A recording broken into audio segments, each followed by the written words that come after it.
जनिए हकीकत सिर्फ real story ST पर। तारीख में हजारों बादशाह आए, कुछ ने जमीन जीती, कुछ ने समंदर फतह किए, लेकिन एक शख्स ऐसा भी था जिसने कहा, मैं खुदा हूं। मैं खुदा हूं, मुझे सजदा करो। फिर उसने आसमान को चैलेंज करने की कोशिश की। कहते हैं उसने आसमान तक पहुंचने के लिए उकाबों का सहारा लिया। कहते हैं उसने आग को शिकस्त देना चाहिए, और कहते हैं उसकी पूरी सुल्तनत को एक ऐसे दुश्मन ने तबाह किया जिसे इंसान मुश्किल से देख सकता है, एक मच्छर। लेकिन सवाल यह है, क्या नमरूद वाकई इतना ताकतवर था, या तारीख ने उसकी हकीकत छुपा दी? आज हम नमरूद की वो कहानी सुनेंगे जिसमें ताकत, गुरूर, आग, आसमान और खौफनाक अंजाम सब कुछ मौजूद है। हिस्सा अव्वल, नमरूद कौन था? कुरान मजीद में नमरूद का नाम वाज़ेह तौर पर मौजूद नहीं, लेकिन एक ऐसे बादशाह का जिक्र जरूर है जिसने हजरत इब्राहीम अलैहिस्सलाम से अल्लाह के बारे में झगड़ा किया। मुफस्सिरीन के मुताबिक वो नमरूद था। कुछ मुअर्रिखीन कहते हैं कि नमरूद एक लक़ब था, जैसे फ़िरौन। वो बाबिल का हुक्मरान था, एक ऐसी सुल्तनत का बादशाह जहां ताकत और अकीदा दोनों के जरिए लोगों पर हुकूमत की जाती थी। लेकिन हैरत की बात यह है, नमरूद सिर्फ एक बादशाह नहीं था, लेकिन है वो दुनिया की पहली सुपर पावर का हुक्मरान था, और उसके आसार आज भी जमीन पर मौजूद हैं। हिस्सा दुवम, बाबिल की खौफनाक सुल्तनत। बाबिल उस दौर का सबसे ताकतवर शहर था। यहाँ फल्कियात थी, जादू था, बुत परस्ती थी और इख्तदार का नशा था। लोग सिर्फ बादशाह से नहीं डरते थे, बल्कि उसके अकीदे से भी खौफ खाते थे। फिर उसी शहर में एक बच्चा पैदा हुआ, हजरत इब्राहीम अलैहिस्सलाम। वो बच्चा जो नमरूद की पूरी सुल्तनत को हिला देने वाला था।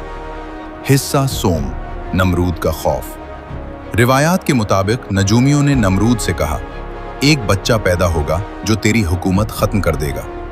ये सुनते ही नमरूद खौफजदा हो गया। अब मैं क्या करूं? किस तरह उससे महफूज रहूं? कोई तरीका बताज। उसने हुक्म दिया कि 9 मौलूद बच्चों को कत्ल कर दिया जाए, क्योंकि हर जालिम हुक्मरान एक सच्चे इंसान से डरता है। हिस्सा चहारुम, आग का मैदान। हजरत इब्राहीम अलैहिस्सलाम ने बुत तोड़ दिए। लोग गुस्से में आ गए।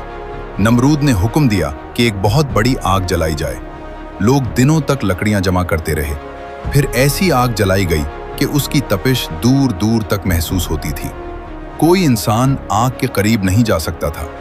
इसीलिए हजरत इब्राहीम अलैहिस्सलाम को मंजनीक में रखा गया। फिर उन्हें आग की तरफ फेंक दिया गया।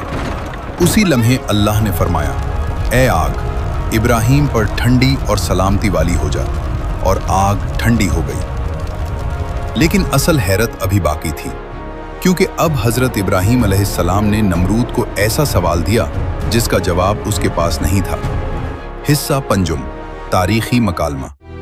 हजरत इब्राहीम अलैहिस्सलाम ने फरमाया, मेरा रब जिंदगी देता है और मौत देता है। नमरूद ने कहा, यह इख्तियार तो मेरे पास भी है। फिर हजरत इब्राहीम अलैहिस्सलाम ने फरमाया, अल्लाह सूरज को मशरिक से निकालता है, अगर तू खुदा है तो उसे मगरिब से निकाल कर दिखा। ये सुनकर नमरूद खामोश हो गया। कुरान कहता है, वो काफिर हैरान रह गया। हिस्सा शशुम, आसमान तक पहुंचने की कोशिश। बाज रिवायात में आता है कि नमरूद ने आसमान तक पहुंचने का मंसूबा बनाया। उसने एक तख्त तैयार करवाया, 4 उकाब बांधे और उनके ऊपर गोश्त लटका दिया। उकाब गोश्त की तरफ उड़ते गए और नमरूद समझता रहा कि वो आसमान के करीब पहुंच रहा है, लेकिन फिर उसे सिर्फ अंधेरा नजर आया। हिस्सा हफ्तुम, खौफनाक अंजाम। फिर वो वक्त आया जिसने पूरी तारीख बदल दी। न कोई फौज आई, न कोई तूफान आया, न कोई जलजला आया, सिर्फ एक मच्छर आया। रिवायात के मुताबिक वो मच्छर नमरूद की नाक के जरिए उसके दिमाग में दाखिल हो गया। फिर नमरूद दर्द से चीखता रहता था। कहते हैं उसके सर पर जूते मारे जाते थे ताकि उसे कुछ देर सुकून मिल सके। वो इतना ज्यादा जलील हो गया, पहले जिनसे सजदा करवाता था आज उनसे जूते खा रहा है। वो शख्स जो खुद को खुदा कहता था, एक मच्छर के सामने बेबस हो गया। آج نمرود کہاں ہے؟ نہ اس کا تخت باقی ہے، نہ اس کی فوج، نہ اس کی سلطنت۔ صرف نام باقی ہے، مگر وہ بھی ذلت کے ساتھ۔ ایک ایسا سبق ہے جو انسان کو یاد دلاتا ہے کہ جب انسان تکبر کرتا ہے تو اس کا انجام ایک مچھر بھی لکھ دیا جا سکتا ہے۔ اللہ پاک کو تکبر ناپسند ہے۔ شیطان بھی اسی تکبر کی وجہ سے تباہ ہوا تھا۔ لگی ہو تو اسے لائک اور چینل کو سبسکرائب کر دیں۔ ایئرٹیل